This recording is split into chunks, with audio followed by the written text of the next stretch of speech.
Hello mga ka-farmers, ako po si Judy Quaresma sa Barbarit Magsingal, Ilocosur. Ito po yung Prolifica na tanim ko. Ngayon lang po ako nagtanim ng Prolifica pero ang ganda yung performance niya. Yung pang-apat na harvest ko po ay 1,930 kilos sa 3,000. Siguro po ito 3,500 square meter lang ito. Maganda siya, ang daming mamunga, tsaka hindi masyadong mauod yung mga bunga niya. Maganda talaga. May naitanim na akong ibang variety pero yung uod po ang problema. Masyadong malambot yung bunga eh. Ito parang ang tigas-tigas. Kaya ito po, malilit man ang bunga, kunti lang yung inuod, maraming harvest po. Yun talaga ang ano nito. Maganda talaga yung performance niya. Nagka-cluster po, kaya marami po yung bunga.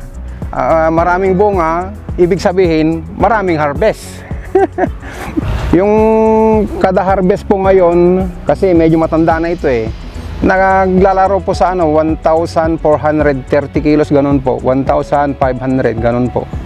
Ito po yung 1,930 po. Pero nung bumabagyo po yung maluwang doon, marami talaga, 5 tons na yung nandun. Opo, yung isang hektarya 5 tons na eh. Oo. Ito, tingnan nyo po, wala pong wala pong nalalantang talbos. Talagang hindi po nauod dito. Matigas talaga yung talbos niya. Tsaka hindi po masyadong sakitin ito. Tingnan nyo po, walang nalalanta na puno. Maganda talaga siya. Ito po yung planting distance natin dito ay 130 by 70 po ito.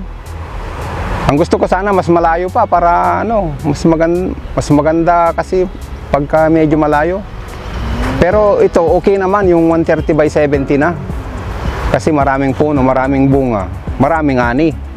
Maganda lang talaga yung performance niya. Kaya mga ka-farmers, inaanyayahan ko po kayo na sana magtanim din kayo para maranasan nyo ring mag-harvest ng marami.